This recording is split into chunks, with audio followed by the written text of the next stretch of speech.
Its crescendo and decrescendo, as well as the overall dynamics, are all quite carefully structured and organized. It's not random, it's carefully structured by design. It has this kind of march-like quality. Up, down, left, right, it's like that, quite structured. Yes, you must never play these pieces like they're, especially improvisational. This is not an impromptu. This is a very, very tactical piece of work. And it's interlocking. This is what it means to be interlocking. Please look at Beethoven's Moonlight Sonata, third movement, the sonata's third movement. This is what interlocking is. Every single one, the details have to match up. One screw fitting into another screw. It feels a bit like marching. Not exactly a battle, but I think it's the feeling of marching.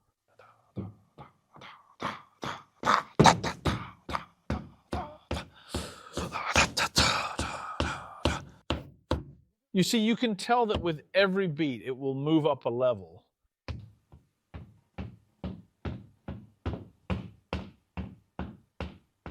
This is an elevator,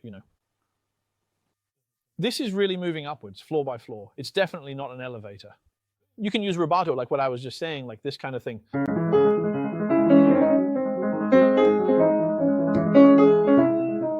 You can't really call it rubato. It just has a little bit of, well, how should I put it? Breathing. This is breathing. There isn't a huge scope for rubato here, right? But sometimes, for example, after that long note, you can wait a moment, for example. That's okay, right? But the left hand is always...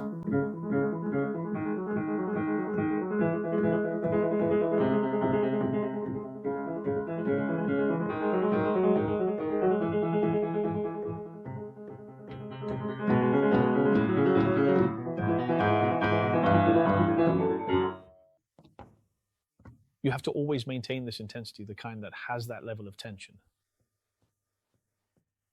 It's that feeling of marching, right? It's very useful. For a piece like this, you really have to keep it steady, and you must finish it all in one go. I mean, in the middle, of course you can breathe, but it's like going up in one breath. It's all this kind of very linear, very German style, a Germanic march. With a Beethoven, like a little bit of anger, anxious, angry emotions. Right? In the end, it's really overwhelming. At the end, this...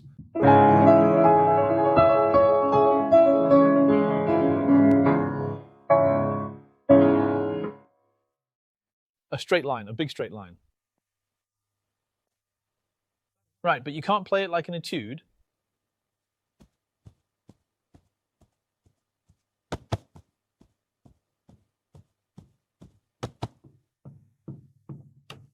Always forward, right? I think with Beethoven,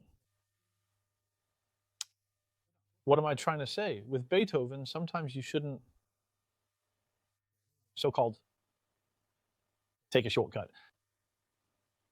I personally think that with Beethoven, sometimes it's even a bit like needing to get a head start.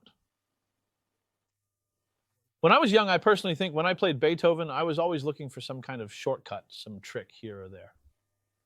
It's no use. Another point which I've mentioned before is that with Beethoven's,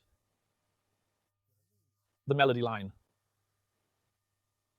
you can't just follow a single melodic line. The harmonic support is very important, right? Sometimes if you highlight too much, I mean, if you bring out the main notes too much, the effect isn't good. It lacks a sense of harmony, lacks the feeling of a solid structure. It feels a bit hollow. Yes, everything in Beethoven is quite substantial. As for this piece, let's talk about the Moonlight. The third movement has a little bit of it. The first movement isn't very symphonic, it's just keyboard. It's very poetic and picturesque, but it's not very symphonic, because I feel that if it were played on a violin, the effect wouldn't be as good as on the keyboard. The second movement has a bit of a woodwind feel. The third movement, although it's very symphonic, is also very pianistic. For example, something like this is very difficult for a symphony.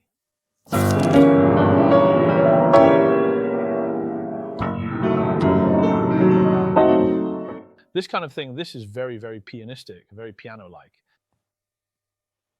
Some of Beethoven's sonatas have a touch of symphonic character. For example, Beethoven's Opus 106. It's more symphonic. I think that piece is actually quite strenuous to play on the piano. It's actually I could say it's a Brahms sonata. You know what I mean? It's a bit, it's too far ahead, it's too grand. Because at that time, the piano had changed. The piano became a modern instrument called a clavier. It became closer to the pianos of the Romantic period. So it starts with such a low note, because pianos back then didn't have such low notes. He starts with a big low note. That's a bit more symphonic. That's my personal opinion. But for works from the middle or early middle period, I think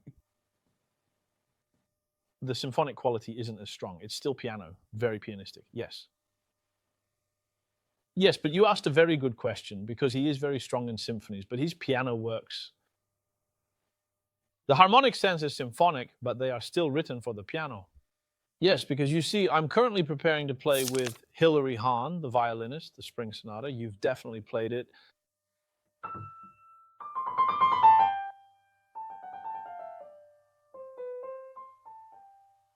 This is definitely, without any doubt, written specifically for the violin and absolutely not for the piano at all, because this piece, it's just quite simply for the violin. Truly, it is meant for the violin.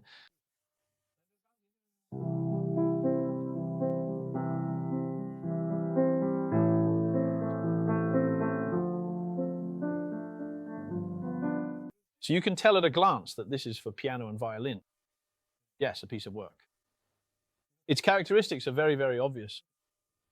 This is still a piano piece, yes. A piano piece with symphonic qualities, yes. It's unlike a Brahms sonata, which is actually just a symphony. You could say using the piano to play a symphony. It's exhausting. So I don't really like it. You see, for Beethoven's symphonies, 2 pianos would work, right? 1 piano won't do, it's not enough. Then you'll know the reason why. I really like to play the piano as if it's an opera. I prefer that more.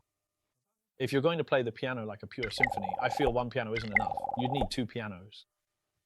Yes, that's my personal opinion.